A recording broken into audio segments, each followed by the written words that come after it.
ఉన్న బంగారాన్ని విడిపించి ఆ రోజు ఆన్లైన్ రేటుకే మేము కొంటాం. Sharma gold company. Hi, welcome to our channel. ఈరోజు మనతో పాటు ఉన్నారు జ్యోతిష్య వాస్తు పండితులు, జ్యోతిష్య వాస్తు శిక్షణ నిపుణులు, లలిత ఉపాసకులు శ్రీ నానాజీ పట్నాయక్ గారు. నమస్కారం గురువు గారు. శ్రీమాత్రే నమః. సార్, పంచగ్రహ కూటమి జూన్ 5 లేదా 6వ తారీఖు ఏర్పడబోతుంది. దీనివల్ల కరోనా లాంటి విపత్తు మళ్ళీ పునరావృతం కాబోతుంది అని అంటున్నారు. సో ఇది ఎంతవరకు వాస్తవం? నిజంగానే మళ్ళీ అలాంటి విపత్తులు మనం చూడబోతున్నావా? మరోసారి దేశానికి తాళం పడబోతుందా?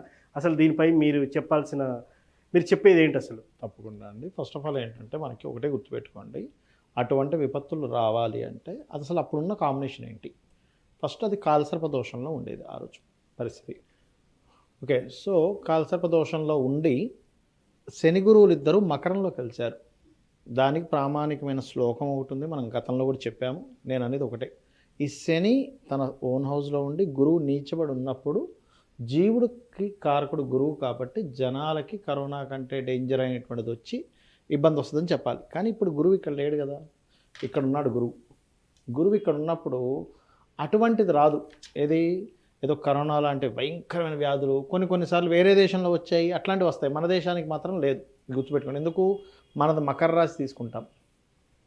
సో మన దేశానికైతే లేదు. వేరే ఏదైనా దేశాలకు కొద్దిపాటి ఆ రోగం ఈ రోగం రాగొచ్చేమో, కానీ మనకి అలాంటిది ఏదో వచ్చేసి లాక్డౌన్లు అయిపోయి మళ్ళీ అన్ని ఆఫీసులు మూసేసుకొని. ఎందుకంటే పర్టికులర్గా మీరు ఈ విషయం మీరు ఎందుకు అడిగారు నాకు నిన్న కూడా చెప్పారు సార్, కొంతమంది కొత్తగా ఏదైనా స్టార్ట్ చేసుకుంటారు. అవును, అట్లాంటివి ఏమైనా చేసుకునేటప్పుడు ఇట్లాంటిది ముందుగా తెలిస్తే జాగ్రత్త పడతారు కదా అని. కాకపోతే ఒకవేళ చాలామంది ఏమనుకుంటున్నారు, పంచగ్రహ కూటమి అనుకుంటున్నారు ఇట్లాంటిది ఏదైనా రావడానికి. అసలు పంచగ్రహ కూటమికి దీనికి సంబంధం లేదు. ఇంకోటి ఏంటి, 10 ఏళ్ళకోసారి, 12 ఏళ్ళకోసారి, 90 ఏళ్ళకోసారి, 100 ఏళ్ళకోసారి వస్తుంది అంటున్నారు. కాదు, ప్రతి సంవత్సరం పంచగ్రహ కూటమి ఒకటి ఏర్పడుతుంది.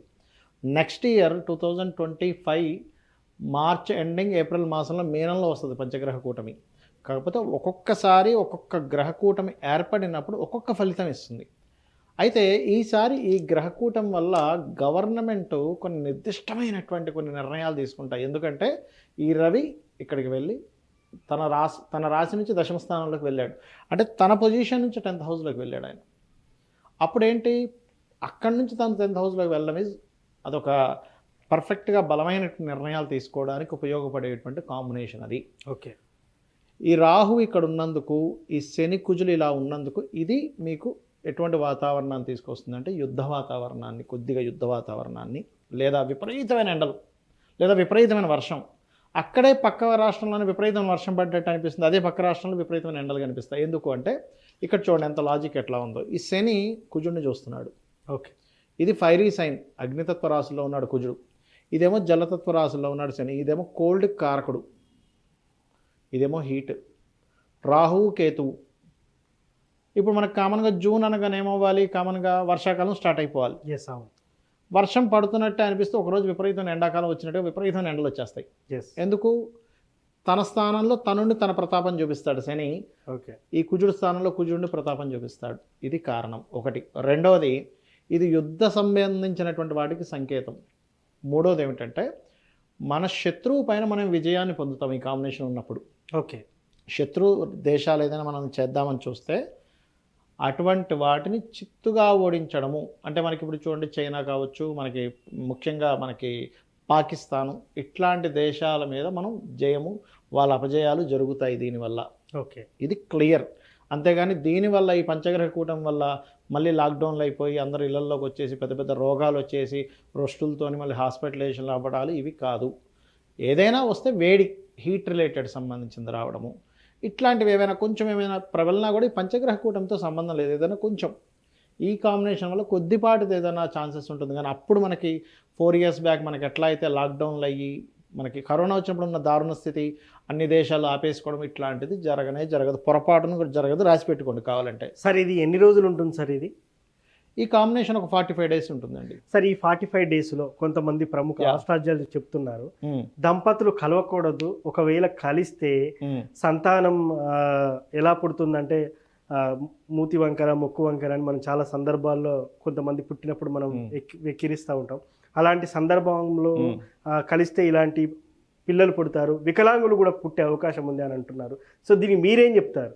చాలా మంచి ప్రశ్న వేశారు ముఖేష్ గారు, చాలా తెలివైన ప్రశ్న వేశారు మీరు. ఎందుకంటే చెప్తా చూడండి, వికలాంగుడు పుట్టాలంటే పంచగ్రహ కూటమిలో ఉన్నప్పుడు పుట్టరు. ఎందుకంటే ఒక 1000 జాతకాలు 5000 జాతకాలు తీసుకుందాం. ఎస్, పంచగ్రహ కూటమిలో పుట్టింది 6 గ్రహాలు, షడ్గ్రహ, సప్తగ్రహ, అష్టగ్రహ కూటమిలో పుట్టిన వాళ్ళని కూడా నేను చూశాను. ఓకే, నవగ్రహ కూటమి ఉండదు, అష్టగ్రహం వరకే ఉంటుంది. ఎందుకంటే రాహుకేతులు అటు ఇటు ఉంటాయి కాబట్టి. ఎస్, అష్టగ్రహాలు సప్తగ్రహాలు కలిసిన జాతకాలు నేను చూశాను.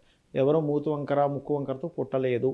ఓకే, ఎవరు పుడతారు అంటే వాళ్ళకి లగ్నాన్ని పాపగ్రహాలు పరిపూర్ణంగా సంబంధం ఏర్పడి కేతువు కూడా సంబంధం వచ్చినప్పుడు అంగవైకల్యంతో పుడతాడు. ఓకే. అందుకని ఆ కాంబినేషన్ లేకుండా ఎప్పుడైనా ఇప్పుడు చూడండి డాక్టర్ గారు మనకు ఆపరేషన్ అనండి తప్పదు, ఇంకా మీరు ఆపరేషన్ చేంజ్ చేసుకోండి అన్నప్పుడు అప్పుడు ఏం చేస్తారంటే ఆ కాంబినేషన్ లేకుండా చూసుకుంటారు. అంతేగాని పంచగ్రహ కూటమికి ముక్కు వంకర మూతి వంకర ఎందుకు అవుద్దండి అంటే కొంతమంది చెప్తున్నారు అది సందేహం. అస్సలు కానే కాదు, ఎక్కడా శాస్త్రంలో లేదు. మనకి ఏంటి ప్రామాణికం ఏమిటి? మహర్షులు ఇచ్చినటువంటి గ్రంథం ప్రామాణికం. ఎస్, ఎక్కడ మహర్షుల గ్రంథంలో ఇక్కడ గురువు ఉండగా రోగాలు వస్తాయని చెప్పలేదు. ఇక్కడ గురువు శని కలిసి ఉన్నప్పుడు చెప్పారు. మనం అప్పుడు చెప్పాం కూడా దీని గురించి. అయితే ఇలా పంచగ్రహ కూటమి ఉన్నప్పుడు లేదా ఈ కాంబినేషన్ ఉన్నప్పుడు మూతి వంకర ముక్కు వంకర లేదా గ్రహణం మురిలాగా పుడతారు అని ఎక్కడా శాస్త్రాల్లో లేదు. ఎందుకంటే మనం అంత గొప్ప వాళ్ళం కదా, మహర్షి ఏది చెప్పాడో అది ఫాలో అవ్వాలి. ఎస్. సో ఇట్లాంటి అపోహలు ఏం పెట్టుకోవద్దు. క్రోధినామ సంవత్సరం అయినందుకు, కుజుడు ఓన్ హౌస్లో ఉన్నందుకు గొడవలు పెరుగుతాయి. ఓకే, గందరగోళాలు సృష్టిస్తుంది. అంతేగాని కరోనాలు లాంటివి ఏమీ రాదు, ఎవరు భయపడాల్సిన పని లేదు. కొత్తవి స్టార్ట్ చేసుకోవచ్చు, జాబులు దొరుకుతాయి, అంతా బాగుంటుంది. Don't worry. సో ఫైనల్ గానైతే దీనికి పెద్ద భయపడాల్సిన అవసరం ఏం లేదు, కంగారు పడాల్సిన అవసరం లేదు. మన పని మనం చేసుకోవచ్చు. కాకపోతే ఏంటంటే ఈ పోలీసులు, యుద్ధం బార్డర్స్లో ఉండే వీళ్ళకి, కొంచెం యువకులకి అంటే అనవసరమైన విద్వేషాలు, గొడవలకి ఎక్కువ దారితీస్తుంది ఈ కాంబినేషన్. కానీ రోగానికి దారి తీయదు. అంటే ఒక మానవుడిగా మనం కూడా ఇతరుల పట్ల అప్రమత్తంగా ఉండాలి. ఒకటి మరి దీనికి రెమెడీ ఏమిటి అంటే ఎస్, సింపుల్గా ఇప్పుడు మాట వల్లే కదా గొడవ వచ్చేది. అందుకనేంటి ఓం కర్పూర వీటి కామోద సమాకర్ష దిగంతరాయే నమః.